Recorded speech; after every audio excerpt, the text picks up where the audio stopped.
Thank you very much.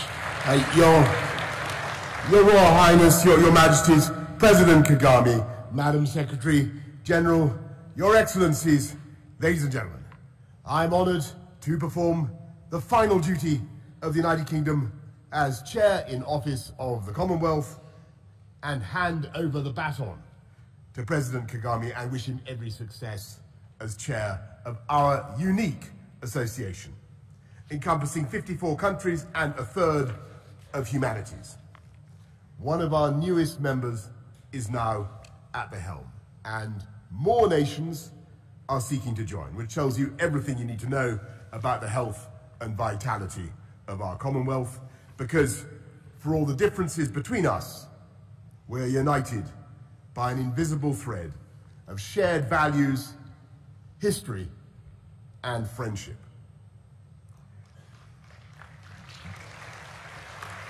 The head of the Commonwealth, Her Majesty the Queen, incarnates everything that brings us together, and it's fitting that in the year of her Platinum Jubilee, the association she cherishes should be gathering in the continent where she became Queen. When the UK became your chair in office in 2018, the word COVID had not been invented. Many of us had no idea what a coronavirus was, and nobody could have known that the worst pandemic for a century would soon claim millions of lives. The British government put together the partnership between Oxford University and AstraZeneca that produced the world's most popular vaccine, and during our time as chair in office, the UK supported the delivery of more than 1.4 billion doses of COVID vaccines to Commonwealth countries. Thank you. The pandemic posed a common threat to all humanity, and the same is true of catastrophic climate change. No one understands this better than our Commonwealth friends in the Caribbean, the Pacific, and the Indian Ocean, who can see the incoming tide surging ever higher up their beaches, threatening to inundate their villages and towns, and in time, the entire landmass of some island states. For them, the baleful effects of climate change aren't vague or theoretical, but already happening before their eyes.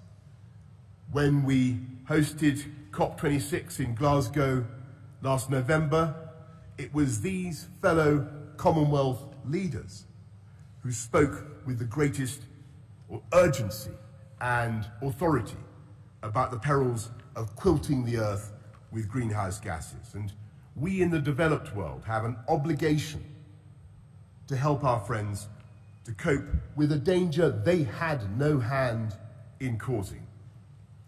And during the UK's time as chair in office, the Commonwealth Finance Access Hub mobilised over $38 million for the most vulnerable members.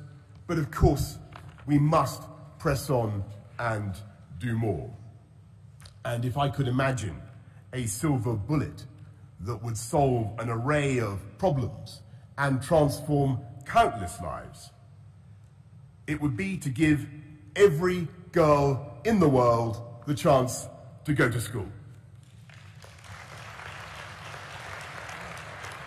At the last CHOGM in London in 2018, the UK announced £212 million for the Girls' Education Challenge, and I'm delighted to say that this initiative is now at work in 11 Commonwealth countries, ensuring that girls are able to gain at least 12 years of quality education.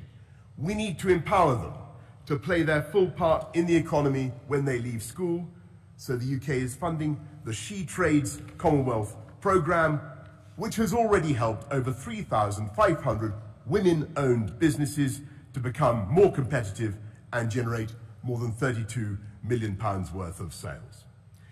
And if there is anyone who doubts the ability of the Commonwealth to speak with one voice, it was in June 2020 that the UK delivered the first ever joint statement by all 54 Commonwealth members before the Human Rights Council in Geneva, recalling, and I quote, "our proud history of acting to strengthen good governance and the rule of law.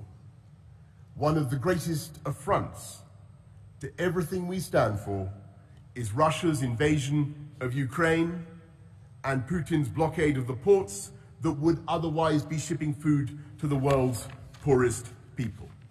At this moment, nearly 25 million tons of corn and wheat is piled up in silos across Ukraine, held hostage by Russia. Britain supports the United Nations plan to get that food out, and we will invest over £370 million in global food security this year, including £130 million for the World Food Programme. We want to work alongside our Commonwealth friends to understand your needs, your priorities, and to deliver joint solutions to a crisis that Putin has deliberately engineered. For now, it only remains for me to thank every Commonwealth member for having given the United Kingdom the chance to serve as chair in office.